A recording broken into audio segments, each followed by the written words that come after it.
Hi, this is Dan Lynch, and I'll be joined by Aaron Newcomb for FLOSS Weekly, where we'll be talking to Adam Jacob of the Chef project, an open source tool for managing server deployments and scaling your projects. That's coming up next on FLOSS Weekly. Netcasts you love. From people you trust. This is TWiT. Bandwidth for FLOSS Weekly is provided by Cachefly at CACHEFLY.com.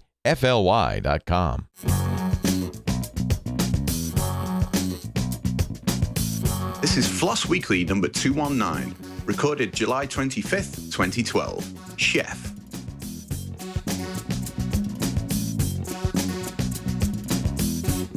Hello and welcome to FLOSS Weekly, the show about free Libre open source software. I'm your host for this week. My name is Dan Lynch, and you'll probably notice that I'm not Randall Schwartz.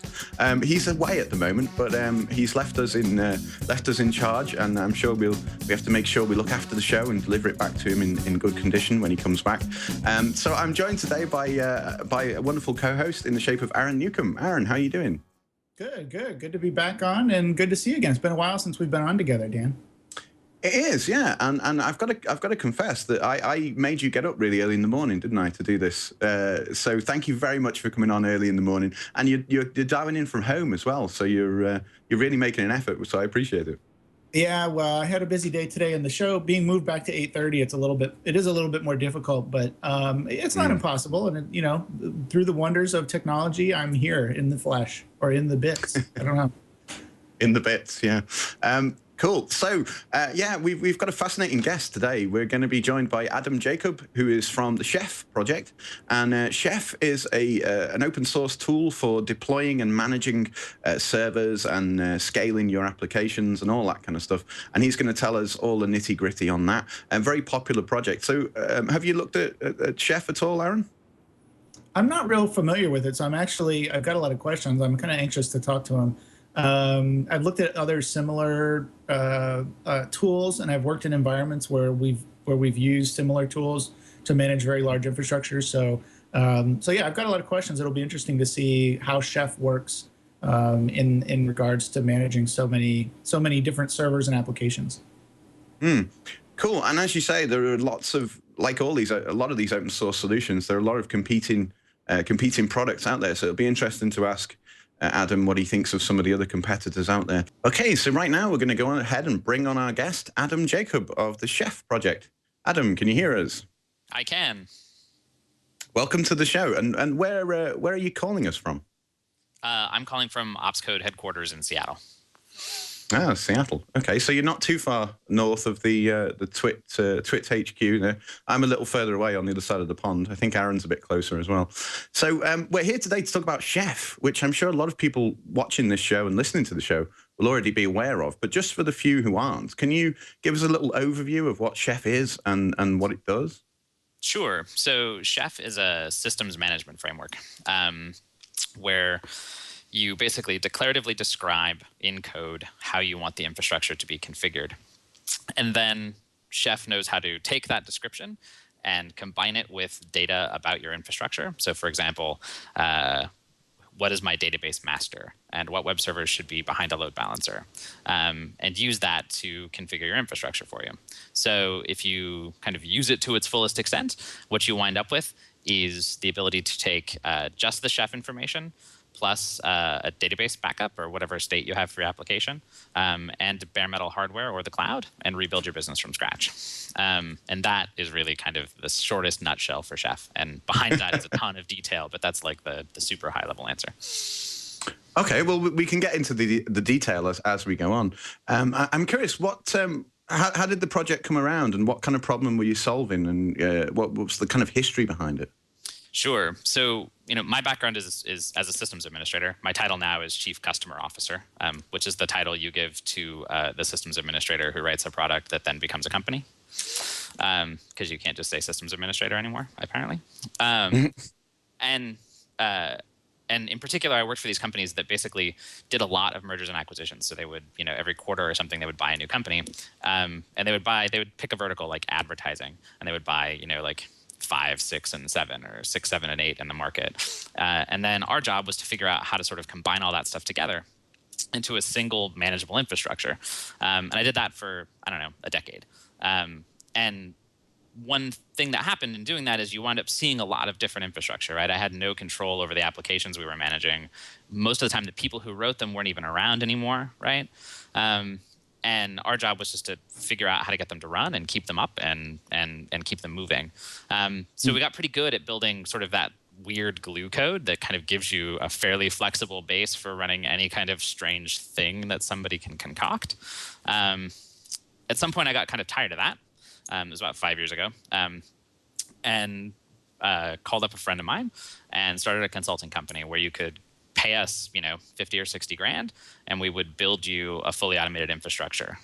So we could go from, provisioning all the way through to application deployment, monitoring, trending, identity management, everything fully automated. And we had pretty good success as consultants doing that. We had, we did about 12 in a year. And part of the plan there was that we would build this base of reusable automation that we'd be able to sort of go back in and reuse every time we had a new client, right? We could take this flexible automation code and we could sort of put in what was different about your specific infrastructure, because everybody's infrastructure is actually unique, right? Even if you're using the same software, right? The application itself runs because of those tiny little tweaks, right? Like that particular MySQL tuning, that particular way that you tweak Nginx, the particular sysctl stuff that you have. Like, who knows what it is, but if you miss those details, the application doesn't work. And so we wound up kind of being swamped in those details. When we looked at the tools we were using to sort of build the infrastructure, our problem was we couldn't get ourselves efficient enough, right? Like, it was sort of the equivalent of every time we had a new customer, we had to sort of copy in all this shared code and then edit the crap out of it. And then it would work. And sometimes we could do that really efficiently. So the fastest was like a day. But more typically, those engagements would take weeks, right? And in order to be really great consultants, what we really wanted to be was to get everybody closer to that 1 day mark, right? Because 50 or 60 grand for a day's work, take it, right? But it turned out we sort of hit this wall where the tools themselves just weren't built to do that. And part of the reason was that most people didn't see that much infrastructure variation, right? When you automate your company, you have one problem to solve, and you can sort of just pick a tool, and even if that tool comes with a methodology, that's fine, because what you do is just sort of adopt the methodology, right? And it's cool because you have one infrastructure. But in my case, I had all these companies that I wasn't a part of. They weren't my company, and they were all vastly different. And I needed to still have something that could be universally applicable to all of their problems, and that was relatively agnostic to methodology, because I couldn't necessarily come in and say, oh, if you would just restructure the entirety of how you think about how you run your entire business, then it's cool. And so that's sort of how Chef was born, right? We wound up having to build a tool that sort of fit that niche. And then it turned out that this tool we were building to try to make our own consulting company more efficient was really good. And when we showed it to some other people, Jesse Robbins, Christopher Brown, you wind up seeing what their response was: this is a really great product and we should go build a company and do it. And so we did. And we went out and raised venture capital. We founded a company. We launched Chef as an open source project. We run a hosted version of Chef that you can go and sign up with a credit card. We sell private Chef, which is the exact same stuff we do on hosted Chef that you can buy as software and run behind your firewall. We do services. So from there, there's this huge adventure. And there's 800 people that have contributed to the project, right? It's crazy. Wow, that's a really good community base to build from as well. So I'm curious to know, I was looking through all the kind of the technical details and stuff of Chef, and I noticed that you've got a lot of different kind of terms going on in there, mostly related to food. You've got like recipes, which are what you were talking about there, these kind of reusable little templates, if you like. Stop me if I'm getting this wrong, where you would reuse recipes to create the same kind of servers and stuff. So a lot of it's done in Ruby. I noticed your system's written in Ruby, but you used to be a Perl guy. So why did you choose Ruby? Was there a particular thing about Ruby that you liked? Yeah. So the cooking metaphor is a funny story, because honestly, it wound up being called Chef just because it was really short to type. And, like, it was originally called Marionette. which is really long. And there's another tool, M Collective, right, that has Marionette in it. And when he named it that, I was like, oh, dude, you've been typing Marionette this whole time. Because I typed Marionette a lot, and it was a long word. I'm sorry, I sort of blanked on the second half of that question, but I think it was Ruby. Why Ruby? And I'm a Perl guy. I was a Perl guy, and I still am, and I sort of miss Perl regularly. And there are moments even now where I sort of wish that it was written in Perl, but it's mostly because of the strength of that interpreter over the years. And I miss sort of the Perl community that I used to be much more a part of than I am now. The reason we wrote it in Ruby was a couple of things. I really believe strongly that systems administrators are sort of natural polyglot programmers. If you look at a systems administrator and all those weird config file formats that we all just know how to use, that skill of like jumping into something you've never seen before that just does weird stuff is really inherent in who we are and sort of what we do. And all of that said, not all of us are necessarily super comfortable sitting down at a blank screen and just writing code, right? For some reason, there's a little bit of like a cognitive difference between sitting down at a terminal or sitting down in front of a text editor and having a blank screen and just writing versus logging into a terminal and editing a config file that we're super comfortable with. And so the first prototype of Chef was written in Perl. And my real problem was I couldn't get to a place where if you were trying to write a recipe, you would know that you weren't writing Perl. Do you know what I mean? Like I couldn't get it to a place where what it felt like was for the simplest things. If you just wanted to do sort of the holy trinity of configuration management, which is can I render a template, can I manage a service, and can I install a package? If I just wanted to do those three things, it gets you a really long way. How easy would it be and how much syntax would you have to learn? And the Perl version of it, I couldn't get that language to a place where it felt like you weren't programming Perl, right? Like where I didn't have to describe to you what like the arrow was to dereference an object, right? And whereas in Ruby, because the language is both object-oriented and very, very functional, it's actually really nice to build these very concise DSLs that if you don't sort of know the language, it doesn't necessarily get all that much up in your grill, right? Like we do 3-day trainings where we kind of teach people who know nothing about Chef and nothing about Ruby how to do it, and we train people by sitting them in front of a text editor and walking them through writing recipes. And we talk about the fact that it's Ruby and why that matters, but mostly what we do is just teach them how to use Chef and ignore the fact that what they're writing in that editor happens to be a programming language. And invariably, they wind up realizing that is true and are happy about it. But really, it was because that barrier to entry is so low. Excellent. And I see that you do a lot of training stuff, and this is it's not off topic, but it's a question I was going to bring up later, but you've already kind of mentioned about teaching people how to use Chef. You were mentioning that you've learned stuff about teaching from learning the guitar yourself and other things. So what did you learn from that you can apply to teaching people Chef, if you like? Sure. So yeah, I'm learning how to play guitar, and I started in December, and I'm sort of awful at it. But it's really, really fun. And one of the things that for me I realized about it was that my life was full of things that I'm already really good at, right? Like I'm already a pretty good systems administrator. I'm already a good software developer, reasonably, depending on who you ask.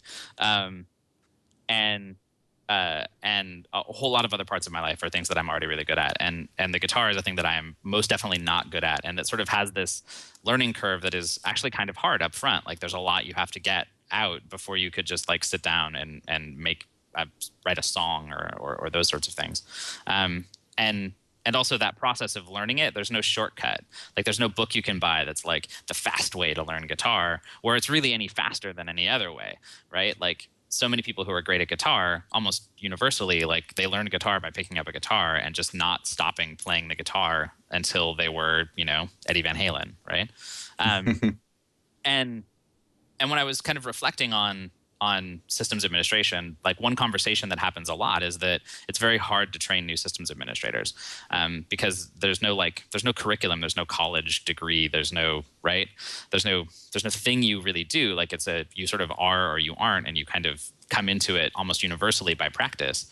And that's very similar in some ways to guitar, right? Where you can go to school for it, and like there is a school of music, and I would argue that the school of music for us is probably computer science, right?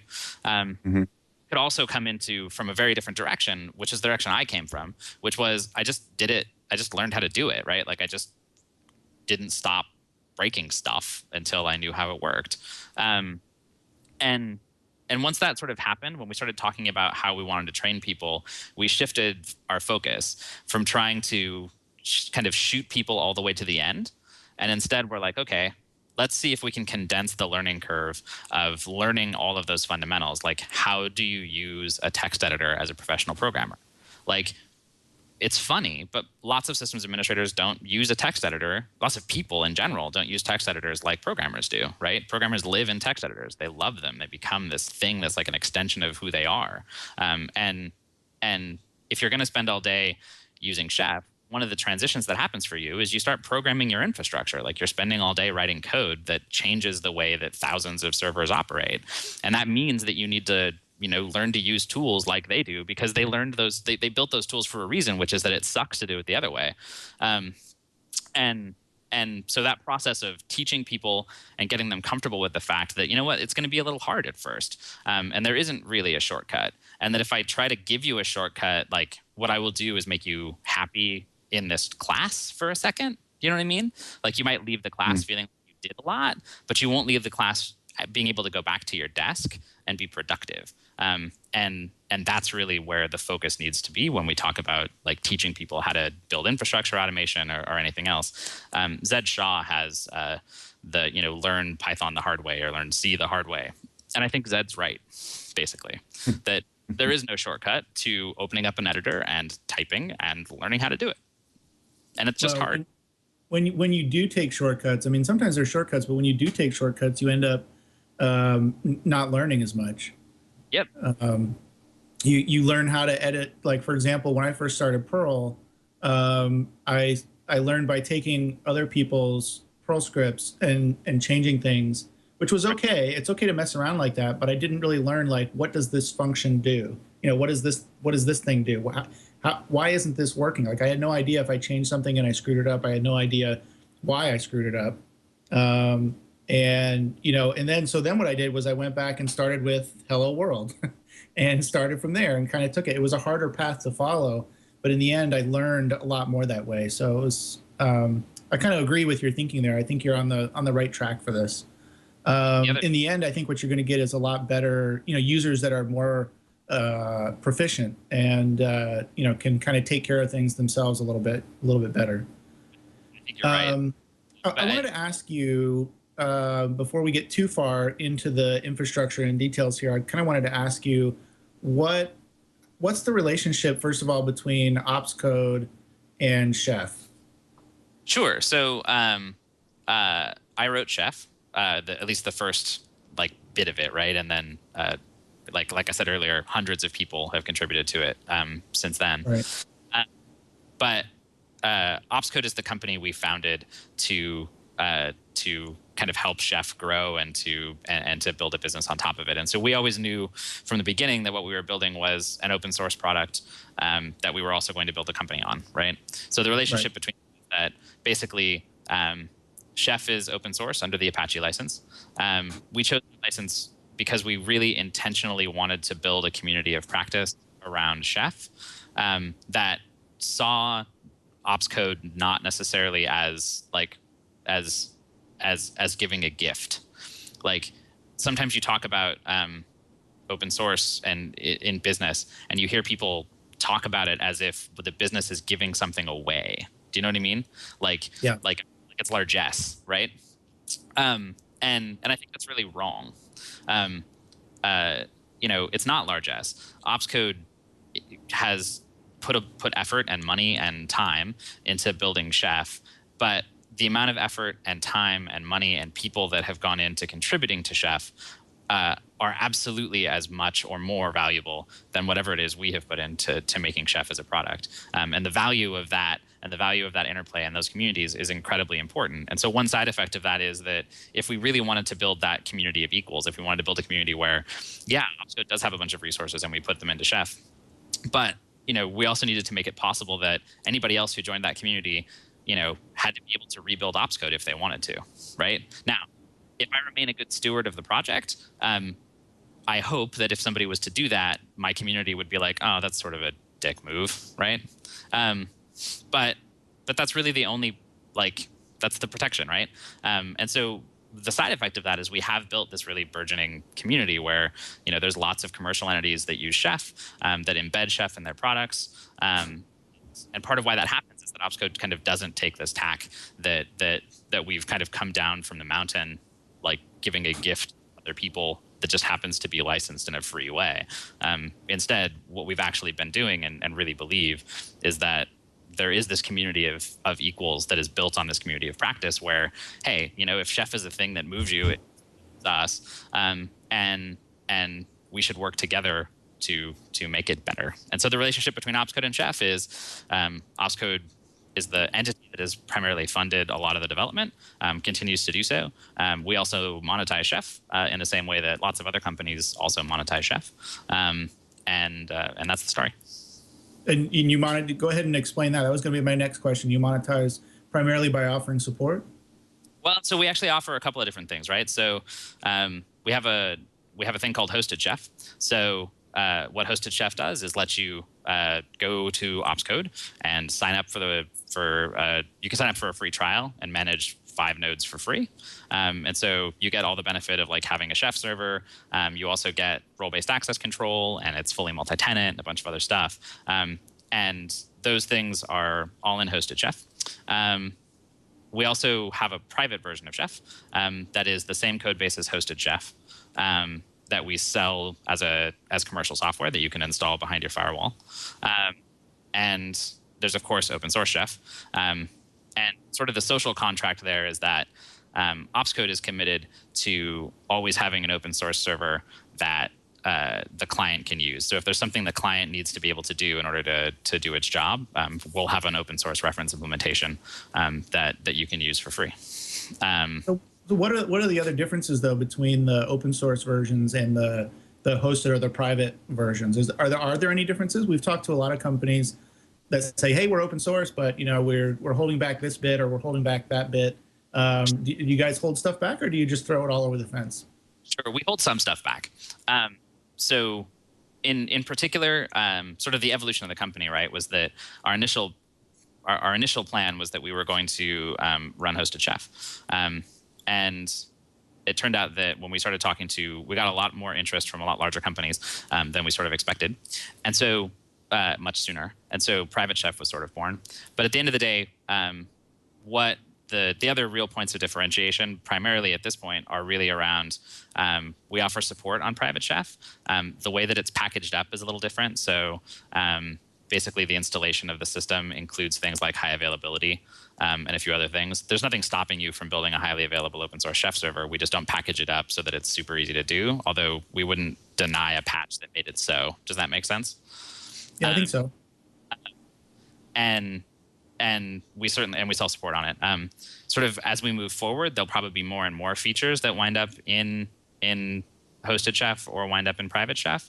Most of those features are going to be targeted at specific enterprise use cases, right? So when we think about sort of the higher level patterns that you might need to get into, some of that stuff may wind up, in Hosted Chef or Private Chef. Internally, we have a pretty good understanding of how we sort of think about where features land. And sort of the rule of thumb there is that the primitives are almost always open source, almost without exception, because we need people to be able to build on top of what we do. And if those primitives aren't open source, if the fundamentals of what you do, the real meat of the matter, aren't open source, then people are a little more hesitant to do it. We really don't want to drive a schism between, somebody using open source Chef and somebody using, Private Chef, where the patterns that they use to configure their infrastructure are somehow fundamentally different. Like that would, we think, be a mess. Right. So there is differentiation between the products. And, we think so far we've done a pretty good job of sort of straddling the line there between, there's a way to do that that's not awful. And there's a way to do that that just destroys any kind of goodwill you could have ever had in a community. Right. Well, like you say, I mean, it's not like the contributors, obviously everything that people contribute has to be then given back. So I mean, it sounds like you guys are holding to that, both in terms of license and in terms of goodwill, in terms of what people contribute. The other question I had was, how does this compare to, like, a couple weeks ago, or 2 or 3 weeks ago, I can't remember, we had Scalar on, and Scalar's really focused on the cloud, but they do a lot of the similar things, maybe not exactly the same. Like, how do you compare to people like Scalar, or or other people? Like, who else do you compete with in this arena? Sure. So, I mean, the sort of open source big three in config management, I think, would be CF Engine, Puppet, and Chef. There are other open source config management tools. There's a few that are much newer: Salt, Ansible, and some that are much older, Bconfig 2, and something like Scalar tends to sit at a slightly different layer of the infrastructure. So when you sort of add in that infrastructure as a service part, right? You start talking about EC2, you start talking about OpenStack, you start talking about Rackspace or HP's cloud or whatever. The instantiation of virtual machines, the actual, how do I talk about how many systems I need? How do I monitor how they're performing to know whether I need more or less?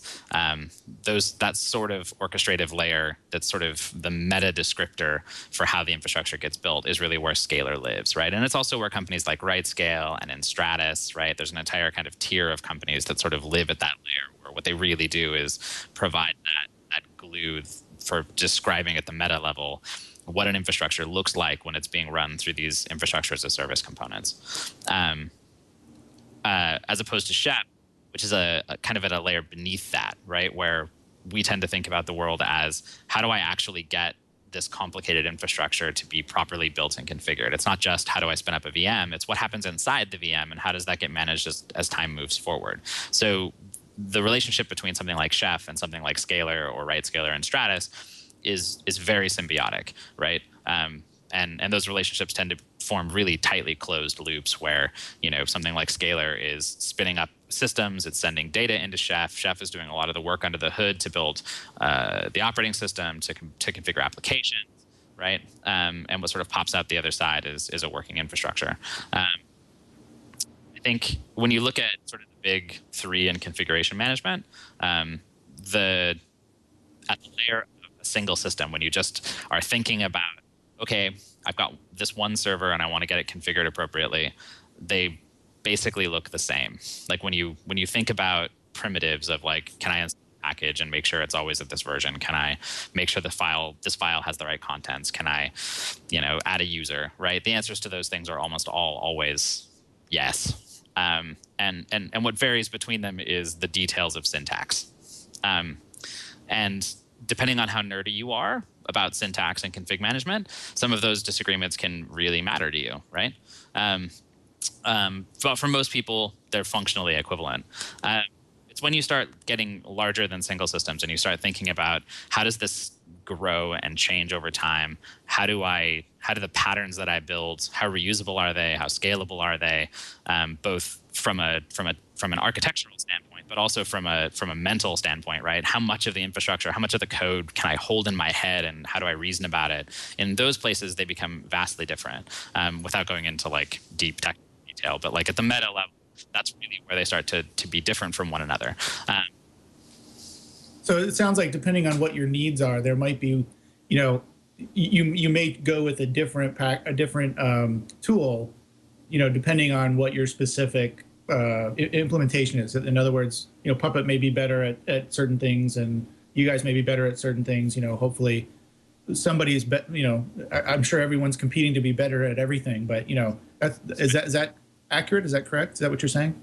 Yeah, I think so. I mean, I would put it a little differently, which is that, the first goal of automation is that it works. Like, you have a problem in front of you that usually sucks. Like it takes too long, it makes you unhappy, it causes strife in your world, right? Like, whatever it is, like, automation projects are rarely born out of fun times. Like, it's fun to build automation, but the problems you're solving are usually rough. And so,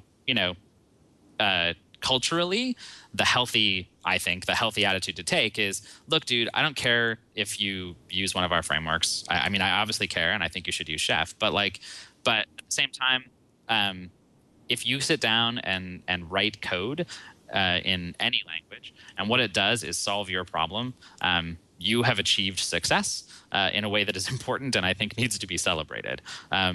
There's one moment that I had where we had a pretty large enterprise customer, and they started using Chef, and it had been a couple of weeks, and we kind of went in and had a workshop.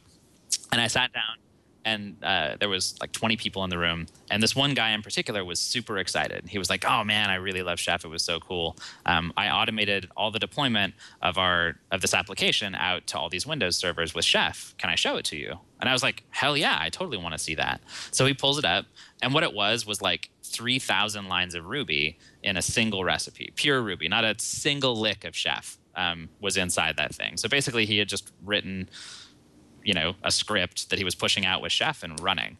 And it was a glorious script. Like, it was idempotent. It would work fine convergently. Like, it was actually quite well done. And so my first reaction was horror, right? Inside, I was like, whoa, that seems wrong.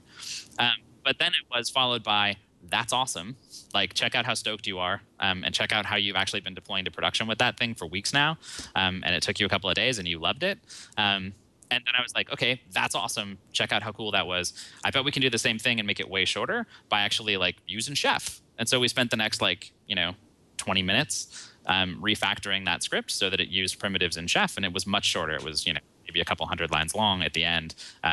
Refactored to use Chef, and he was even more stoked about that, because check out how much shorter it got and more clearly expressed. But the nut of it is that these tools don't exist for their own sake, and as much as I love Chef, and as much of me is kind of tied up in it, the reality is that people who use these tools are solving very real, very fundamental problems. And so, as an industry and as a person who identifies with people who build infrastructure, because that's what I do for a living, it's about you and it's about your problems more than it is about the tool you choose. At the same time, my tool's awesome and you should pick it. So, so now let's take it down a layer. How would you compare this to something like Red Hat's Kickstart, where you're building all this stuff and pushing it out as you're building the server? I mean, I think I know the difference there, but it might be good for you to describe it for folks that are listening and watching. So when you think about something like Kickstart, what you're usually doing is sort of having a description of how a system should be built from bare metal or a VM or whatever. But either way, it's a pattern for how the operating system gets laid down. The packages to install, the post-install scripts to run, right? The difference between Chef is that Chef, what you have is this descriptive policy of the state you want the infrastructure to be in. So, and that policy knows how to look at a server, either a brand new one that you just booted or one that's been running for years, and inspect the state of that system. And in the places where it differs from that policy, it will pull it into the correct state. So if I have a policy that says the right state of this system is that this service is running, that this application is deployed at this revision, that these files look this way, every time you run Chef, it's going to look at that system and it's going to make it right. And that process is called convergence. The idea being that you kind of have this graph, right? That on this axis is change that comes into the system, and on this one is time, right? So change happens over time, and your actual servers, you have a desired baseline that kind of goes like this, and then every time you run Chef, you wind up stair-stepping your way into and out of configuration, right? So the side effect of that mechanism and of that model is that if you do that post-configuration part of what you would do in a Kickstart with Chef, you're also setting that system up to be managed moving forward in time. So rather than just talking about it as a thing that gets installed, and that was really fast, and then maybe I have a ton of different ways that I install them, but if I need to change bits on disk, what do I do? Do I do it by hand? Do I have some other out-of-band mechanism? In the case of something like Chef, what you have is this concrete body of code, this concrete set of policy that gets informed by the data about your infrastructure. So it's dynamic, so it can understand the differences between same application being deployed in dev and being deployed in production, or in EC2 versus on physical gear. And those descriptions both manage that initial installation, but then also manage the entire life cycle of that system as it moves forward in time. So I'm curious about the practicalities of deploying, Chef and all this kind of system. I noticed that, so let's say that I've got a bunch of servers and I want to use my own instance of Chef. So do I need to install Chef on every one of the servers? Or I notice you have something called a Chef Master or a Master Chef server as well, which kind of manages these things. So how would it work on a practical level if I had a bunch of servers and I said, okay, I'm going to automate all of this with Chef? Right. So there's an agent you need to install, right? So there has to be something that does that convergent loop, right? So there's an agent that you install on the edges, and that's what does the configuration of an individual box, right? Or an individual like instance of an operating system. It's really the right way to think about it. Also, a server, a Chef server, and that Chef server could be open source Chef, it could be hosted Chef, it could be private Chef. They all have the same API. And you publish data into those centralized servers. So if you imagine the centralized server as a place where you store revision artifacts about your infrastructure, where you're like, this was release 1 and this was release 2, and all the attendant stuff you would need to build the infrastructure, all the files and stuff that you need in order to get it done, all that stuff sort of gets published up to this centralized server. And then when clients need the data, they pull it back, right? And use it to configure. So in a practical manner, like that's sort of what you have to get deployed.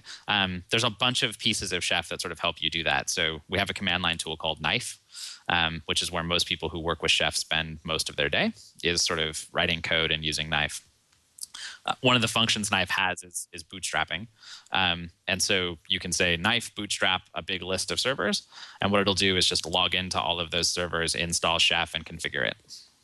So I'm just looking at the really excellent visual demonstration or visual guide to Chef that was done by Kate LaRue. You sent us the link along with the information. And I noticed in there you've got obviously all your nodes, all your servers, and then you've got recipes that you push out to those nodes and stuff. But I noticed there's a thing called cookbooks as well, and you can pick up your recipes from cookbooks in keeping with the kind of the Chef vernacular. So how do cookbooks come into it? Sure. So you can think of a cookbook as a package. So unlike an actual cookbook, like you buy a cookbook and all it's got on it is recipes, cookbooks in Chef also come with ingredients. So basically, let's say I'm going to write a recipe that deploys MySQL, right? There's already a cookbook that exists up on the community site that's been pretty well vetted for managing MySQL. It knows how to do things like build slaves and build a master, and it knows how to do all sorts of stuff, right?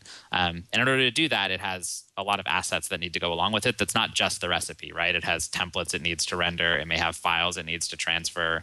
It has actual extensions to Chef, so it has new resources that get enabled as soon as that cookbook shows up. So you can declare, a database needs to be created, or a MySQL user needs to be created and given these group grants, right? And all that stuff comes together in a cookbook. And so cookbooks are a way to package stuff up. And there's hundreds of cookbooks that are on the community site. I think 500 cookbooks are up on community.opscode.com right now that you can use to kind of get started quickly and move along. And part of why that works and is so thriving is that separation between data and the recipe. So it's pretty easy to tweak kind of how things are going to perform. But yeah, a cookbook is a package that contains stuff, and it's also the unit of shareable distribution. People can share cookbooks with each other. Excellent. So lots of people trade cookbooks backwards and forwards on the community site. Yeah, exactly. Oh, cool. And so the developer workflow there tends to happen on GitHub. So, people publish a cookbook up on GitHub, and then when they feel like it's ready to release, they publish it up to the community site in the same way that you would push a release to CPAN, or you would, push something to Ruby Gems, right? Another thing I was curious about is if I were to, to take some hosted space with you, is there any kind of tools or anything, or is there anything special I would need to do if I were to later on decide to transfer my project back into in-house or into my own servers? Can that just be seamlessly pulled across as long as I have a local version of Chef and all my machines are ready? Do you have any tools for that kind of thing? Well, yeah, I mean, the tool just sort of does it for you, right? So, I mean, basically what you have is this repository full of source code that you publish up to a server somewhere, and then you attach clients to that server. So if you want to move from hosted Chef back to open source Chef or to private Chef, it's pretty easy, right? What you do is take that source code checkout and you push it up to the new server, and then you attach your stuff to it, and Bob's your uncle. Excellent. And something I noticed, I've been watching some of your presentations that you sent us some links to, and something that you talk about a lot is DevOps, and that's a term that I hear a lot, but you mentioned in your talk that it's not necessarily a job title that anyone gets given. So what exactly is DevOps, and why does it matter?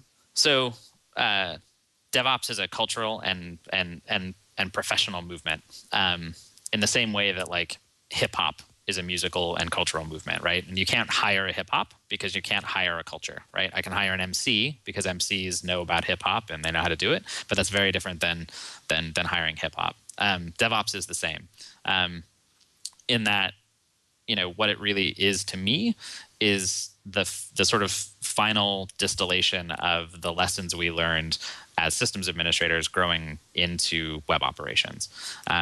So if you think about sort of the history of systems administration, you started out with system operators who were working on specific systems, right? So you would have somebody who knew how to operate this one particular piece of hardware and the attendant stuff that it did. And as we kind of got generic operating systems, you had this idea that there was also a generic administrator who could just sort of run this generic thing and all these different workloads and stuff. And we built a body of practice about how those people did their jobs. And then as the internet sort of took off and we started running websites, the people who were administering those websites tried to apply the same sort of practices they had been doing in this other world, and it didn't really map. And so they started making up a new map. And that map became web operations. And out of web operations came a bunch of things, not the least of which was the idea that there was this divide between engineering, who wrote the application code, and operations, who maintained the core infrastructure, started to be less true. And people who got really good at web operations learned this really fast, that if they didn't understand how the application worked, and if the application engineers didn't understand the infrastructure it was being deployed on, things did not work out well for you at all. And it kind of became this big, slow mess. And so everybody kind of came to this conclusion, sort of independent of each other, over the course of the evolution of web operations.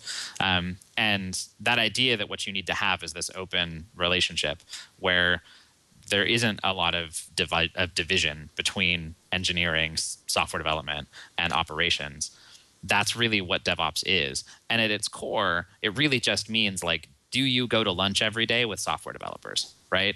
Do you and the same is true of security guys and network engineers and all of those things, because you need to understand each other's disciplines.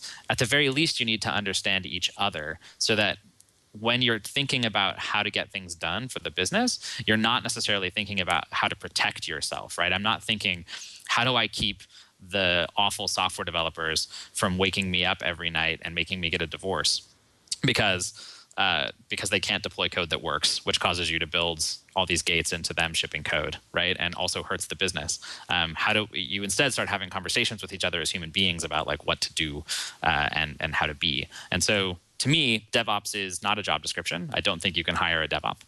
You can talk about the fact that you have a DevOps culture. That's great, and you should want to work in places that have that culture. But the job title to me is systems administrator. Or it's software developer, or it's lots of other things. And what you have is responsibility to the business that crosses both software development and operations. And I kind of feel a little like, for systems administrators, more than software developers, I haven't actually met a software developer who doesn't want to be called a software developer or an engineer and would prefer to be called a DevOps. But I've met systems administrators who would prefer to be called DevOps instead of systems administrators.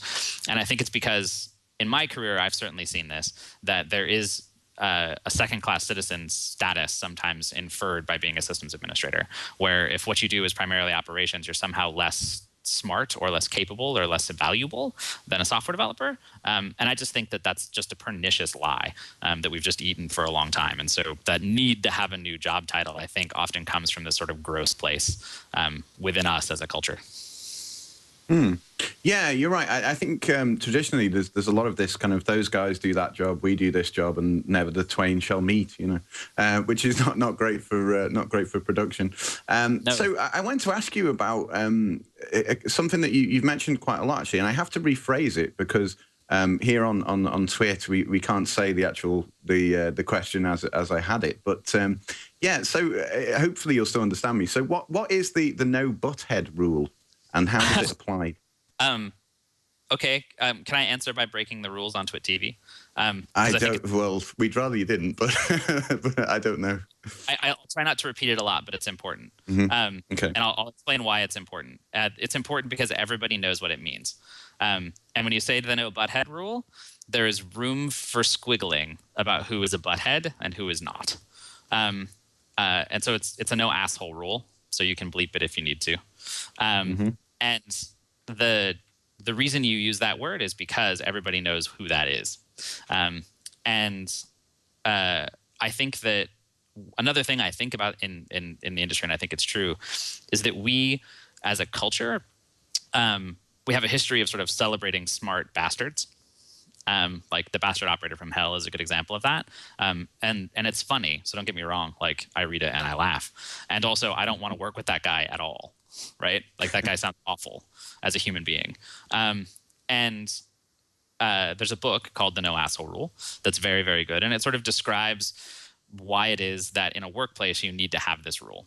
And that the impact of those people on your workplace is heinous, and that if you can't do your job without being one, that we should fire you, because the net impact of what you do means that you're incompetent. And so I went out and did some more research on my own to kind of figure out if this was just this dude's theory or if there was like actual workplace study that backed it up. And it turned out that there is actually a lot of workplace data that sort of backs up this idea that the big money shot is that basically every negative interaction that you have causes you to go, most people, to go out and have a conversation with other people to sort of get back the energy that they lost in the negative interaction. So usually it's like 4 or 5 different interactions are required to do it. So like if I say something super mean about Floss Weekly right now, right? You guys would need to go out and you would actually talk to 5 other people and be like, this dude I had on the show was totally horrible to me. It was awful, right? We have this rule about not swearing. He swore anyway. It was the worst, right? And that is like, if you think about that as a truism, and the crazy part is next time that happens to you, keep a count in your head of how many times you have to talk about it before you feel better, and it'll be 4 or 5. It's weird, but you look at sort of what we do culturally, and we have built this culture where it's very easy to casually hate things. Right? Like I can hop on Twitter and be like, I can't believe the MongoDB guys did this stupid ass thing. Right? And the impact of that on the guys who wrote MongoDB, they're not stupid. Like they made those decisions on purpose. They knew what they were doing. They had a reason to do it. Now you may disagree with the reason. You may not like the implementation. There may be tons of things you don't like. But the way you expressed it was actually as casual evil, right? It was like casual meanness. And because there's this level in between us, where we have Twitter or email or whatever the thing is that sort of dehumanizes each other, industry-wide, we create this wickedly enormous inefficiency where no matter what you do, if you put yourself out there at all, you're liable to kind of get impacted by even the side effects of this hate, right? So if somebody's not being mean to you, they are probably doing that to somebody you care about or know, who then has to have a conversation with you about the awful thing that happened to them, which you then need to soothe. And so like we kind of create this huge bubble of inefficiency. So especially in our field where there's no company on the planet that's not hiring right now for people who do what we do. Systems administrators, software developers, network engineers, security architects. Like you can't not get a job if you have those skills. There is no reason in the world that you should stay in a job with assholes. So either you should shun those people and you should tell your boss that they either go or you do, or you should just go and find a place where you don't have to have that. And it's a thing that Opscode has had throughout the life of the company, that Chris Brown actually is the person who brought this to me. And Opscode really lives that rule. And I got to tell you, it's delightful to have a company of 60 people where nobody is an a-hole. Yeah, I mean, it sounds like a really good way to run the company. And one of the things I was actually going to ask you was whether you live up to that rule in your company, but you've kind of already answered that. So you've got a wonderful working environment, and you don't have any jerks, for want of a better term, around in the office. And if we do, honestly, then they're going to be incompetent, and we're going to fire them. Like if it turns out that if you take a job here and you can't do your job without being a jerk, then we're going to fire you. And the cause I'm going to give you is you're a jerk. And like, that's just how it is. And I think it's how it should be everywhere. And we should be shunning people actively. Like in our open source communities, we should be doing the same thing. Like we should be shunning people in our open source communities who can't play nice with others. They can play nicely alone. Yeah. I don't have time for it. Sorry, go on. Yeah, you just shouldn't have time. Definitely. So one thing that I wanted to kind of to ask about, which is slightly off the topic, so I don't want to drag us too far away for too long from the topic of Chef, of course. But I was reading in your biog that you're a huge comic book geek, and being a comic book geek myself, I thought I would quickly ask you, who is your favorite character and why? Ooh, single favorite character is really hard. I think if I had to pick a single favorite character, so like what pops into my head is the X-Men broadly. Reading the X-Men my entire life, basically. I would say within that kind of set of the X-Men, I think the version of Cyclops that's being written right now is particularly compelling. I don't know that I would say that it's my favorite of all time. I think my favorite of all time is like that Chris Claremont era Wolverine Nightcrawler. Yeah, I mean, I was expecting, as soon as you said X-Men, I was expecting you to say Wolverine, because that's the one that everyone kind of picks.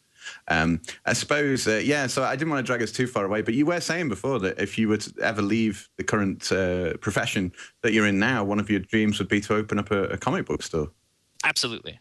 It would be a particularly nerdy comic book store, right? Like, I don't think I'd be able to stop myself from like having like an online store that you can get, books shipped to you or whatever. Like, I'm sure that it would be the most automated comic book store of all time, but yeah, maybe you could automate some way of rolling the books out to the shelves every time there's a new delivery. I don't know. You could work on that, perhaps. Like a giant Rube Goldberg machine. That's probably Yeah, that would work really well. So anyway, meanwhile, back at the point. So back to Chef. If people want to know more about Chef, or they want to find out more, get involved, perhaps, where's the best place for them to go, and how do they do that? Sure. So you got a couple of places. The open source community really lives in two places. So IRC. So there's an IRC channel on Freenode, and that's really where a lot of the community interaction happens on the day-to-day. There's a mailing list, of course, that you can sign up to at opscode.com. There's a pretty thriving wiki. So if you go to wiki.opscode.com, you can learn a lot about Chef from the wiki. You can certainly just call up Opscode and be like, hey, I want to learn more about Chef, and I have like people who will try to sell you software, and they will also tell you about Chef while they're trying to sell you software. So you could do that. So those are the primary places. You can also, I'm super dorky about infrastructure. I'm Adam at opscode.com. You could also just write me an email and be like, hey, this is the thing I want to know, and I'll just answer your question. You can also use Twitter and talk at opscode or talk at AdamHJK, and we'll answer your questions there too. Excellent. And we have some, here on Floss Weekly, we have some questions that Randall likes to ask, some set questions, if you like, that we ask every guest who comes on. So I have to ask you, or the listeners will get upset. What's your favorite text editor? Would you go for Emacs or VI, or, I don't know, maybe even something else? I'm a Vim guy. Okay. And I live in Vim a lot. So it's not just like Vim stock, it's Vim super customized, and you can find my editor on GitHub. AdamHJK, Adam-Vim is the name of the repo. And I love Vim, and the sort of renaissance in Vim plugins that have happened in the last couple of years just makes me super happy. So Vim, along with like Control P and Nerd Tree and Fugitive, the fabulous Git plugin. A lot of that stuff is my preferred editor. Excellent. I mean, I can hear Randall screaming somewhere. He's a big Emacs guy. We talked about the fights between these kind of groups. Opscode's full of Emacs people. I'm like the only Vim guy. And they seem like they're having a really fun time and are super efficient. I just the systems administrator in me just got the modal thing in my brain, and I can't not do it. So. Yeah, well, that makes sense to me. I'm a Vim guy as well, although my kind of programming skills are probably not so high up on the list. But something else that we always like to ask is favorite scripting language. Now, Randall always offers a choice of Perl or Python, but I think there's a lot more scripting languages. So I'm going to break the rules a little bit and say if you want to choose something else, you're welcome to. But what's your favorite scripting language and why? Yeah, so the one I use most often is obviously Ruby. My favorite is Perl. But the reasons are maybe weird. I love Perl because the philosophy and the heart of Perl is moving and delightful in a way that no other language has ever moved me personally, right? So the idea that like there's more than one way to do it, and it's high in whip aptitude and high in manipulexity, right? At the same time, like are things that have influenced me so much as a human being and so much of my career that it's difficult for me to say that that's not my favorite scripting language. At the same time, I don't use Perl every day anymore. I write a ton of Ruby, and Ruby tends to be the language I reach for. But if I had to give favorites, I'm going to go ahead and give my favorite as the language that had the most influence on me. Okay. Now I think Aaron has one more quick question that he wants to ask. So I'm going to quickly throw over to him. Just real quick, as far as bringing this full circle, there's one other thing I wanted to make sure that I addressed, and that is operating system support. So I know that it looked like you had a lot of the common Linux and Unixes. There's even some Solaris stuff in there. Yep. But I didn't see anything for Windows, HPUX, or AIX. Am I just missing it, or is that really not there? You're missing Windows. There's absolutely support for, and we have several pretty large Windows deployments that have done like full stack automation with Windows with Chef. So the Windows support's pretty good. AIX and HPUX remain.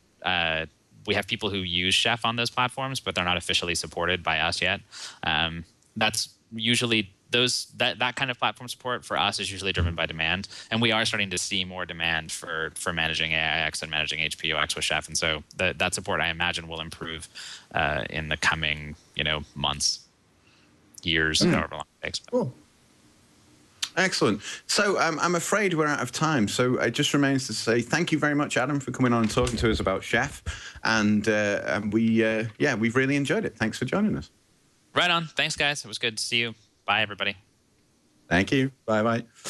So, a fascinating project there, and I know Chef's really popular. It's all over the place. As soon as I mentioned that I was going to be interviewing someone from Chef, I got a lot of friends of mine sending me questions and saying, ask him this, ask him that. I've got to admit, a lot of them said, ask him about Puppet and what he thinks of Puppet, which Aaron did earlier, so ably did before. So Aaron, what did you think of Chef? Have you looked at it before? I haven't used it. I haven't needed to since I've been out of the systems administration role for so long that I really haven't needed to. But I have heard about it. I mean, it seems really interesting. For me, I'm still a little bit like I would really have to do a hands-on evaluation just because there's so many other players in this space. Depending on what you really wanted to accomplish, I think I would really have to do a hands-on evaluation of the different tools. To see, like we were talking about, see what fits my particular problem best, and then go with that. But I think the nice thing about this is I really like the modularity of it. I really like the fact that the community is involved and can get involved if there's something that I don't see, something that I need that I don't see there. I can write it and then contribute it back. And the fact that I can contribute the cookbooks and things like that, things that have worked for me, or like if I'm a company like, well, in this case, maybe this isn't the best example, but let's say Oracle, right, who has MySQL, I could actually say, hey, this is somebody this is a tool that we want to work with, so I could go in and write all of the things that I know work best, the best practices for MySQL, and put out a cookbook to that point.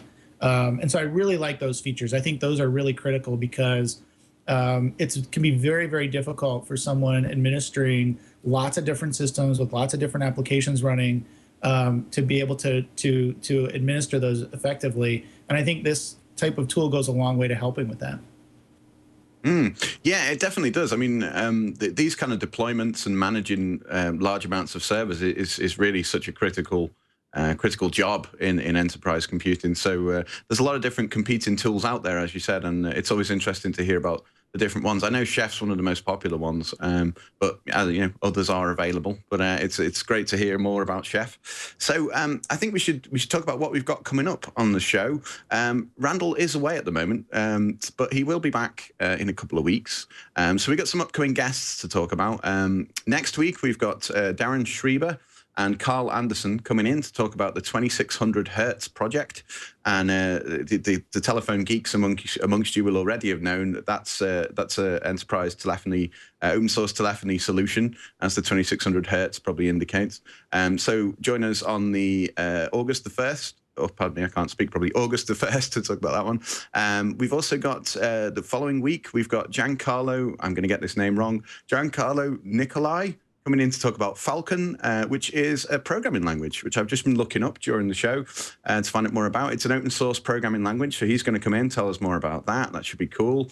Following that, we've got Sugar CRM. John Mertick is coming in to talk to us about Sugar CRM. Lots of people out there will know about Sugar CRM. It's an open source business and social CRM tool is what they call it. It's all over the place, very popular thing. So if you go to twit.tv/floss, you'll see you'll be able to find Floss Weekly there. And on the page there's a link to a spreadsheet where you can, the very spreadsheet I'm looking at now, where you can find out who's coming up on the show and also who we've got on our kind of wish list, if you want, for future shows to try and book in. Now, if you look at that list and there's something that you think is obviously missing, a project that you think we should have on the show, then the best thing to do is to contact the project, or if you're involved with the project, contact Randall yourself and email Randall. You need to email Merlin. Hang on, let me get this right. You need to, email Merlin at stonehenge.com. I nearly got his domain name wrong. He wouldn't have been happy about that. Merlin, which is MERYLN, at stonehenge.com. And if you can get the project leader or someone involved in the project to send Randall an email, that gets you right to the top of the list to get on the show as soon as possible. So that's really cool. Don't forget that there's a live chat room as we do the show. There's a IRC chat room, which you can get involved with. All the information's on the page. You can always get in touch with us there. You can find us on Twitter, Google+, all those kind of places. Just search for Floss Weekly, and we should show up. And with that, I need to mention very quickly a couple of things I want to plug. The first one is OggCamp, which I've mentioned probably a few times on here before. We do this event every year. It's in the UK. It's in Liverpool. So nice and handy for me. And we've got 300 to 400 geeks and hackers and really creative people coming to town. It happens on August the 18th and 19th. And we've got 5 different talk tracks. We've got an open hardware hacking room where we're going to be joined by the hardware guru behind Raspberry Pi. We're going to be joined by a lot of other cool projects. We're going to be doing some 3D printing, all kinds of cool hacking and making and so on. And besides that, we'll have the usual OggCamp stuff. So we'll have lots of talks, and you can pitch talks, come along, pitch a talk and get involved. If you want to book a ticket, they're free, and you can go to oggcamp.org, which is OGGCAMP.org. We've just released another 100 tickets because demand's been quite high. So get in there and get one quick. And I'm very proud to say this year we've got a rather amazing guest speaker by a video link. We're going to have Stephen Fry guest speaking for us, which I still can't quite believe until it actually happens. I'm not sure I'll believe it. And very quickly, another thing I want to mention is Social Media Cafe Liverpool. If you're interested in open data, we've got some people from local companies like Scraper Wiki, who we've had on the show before, coming to talk to us about open data. That's on Thursday, August the 2nd, and it's free to attend. If you search for Social Media Cafe Liverpool on Google or any other search engine, we should pop up. So with that, I think that's enough gratuitous plugging for me. So Aaron, what are you up to at the moment? I would just remind everybody to go to Google Plus and add me to your circles. That's where I spend most of my time. So if you're on Google Plus, add me to your circles. If you're not on Google Plus, you can also follow me on Facebook and Twitter. But everything that I post comes out of Google Plus. So that's really the best place to interact with me. And if you want to have a conversation, it's the best social media tool to do that. So definitely go there. Also, you mentioned I'll be on actually be hosting next week's episode here on Floss Weekly. So definitely tune in next week to talk about 2600 hertz. And yeah, that's about it. Though one other thing I do want to mention, I don't know if it got mentioned last week or not, but Simon Phipps, who is a guest host along with the rest of us, announced at OSCON that they were going to open up membership for OSI. So I don't know if you caught that news or not, but that's pretty big news. I think that's pretty good leadership decision on his part and on the board's part to go ahead and do that. So I just wanted to congratulate him for getting that pushed through the system, I guess. I don't know how much wrangling there was to get that done, but I think it's a good step forward for the OSI to go ahead and have that open membership available for people to join and contribute their ideas of what open source as a concept, open source licenses should look like. So congrats to him on that. Yeah, and I would certainly echo those sentiments, and well done to Simon for that. And just in case anyone doesn't know, I'm sure you all do listening to a show like Floss Weekly, but if you don't, the OSI is the open source initiative, and they're the guys who kind of steward what can be officially ratified as a open source license, and lots of other things. And Simon's actually the president right now. I think I congratulated him on an earlier show. So yeah, he's now the president. So we should wrap it up. So thank you very much, Aaron, for coming on and getting up so early in the morning to join us from home. I really appreciate it. Yeah, no problem. And we'll see you next time for another Floss Weekly. Thanks very much. Bye-bye.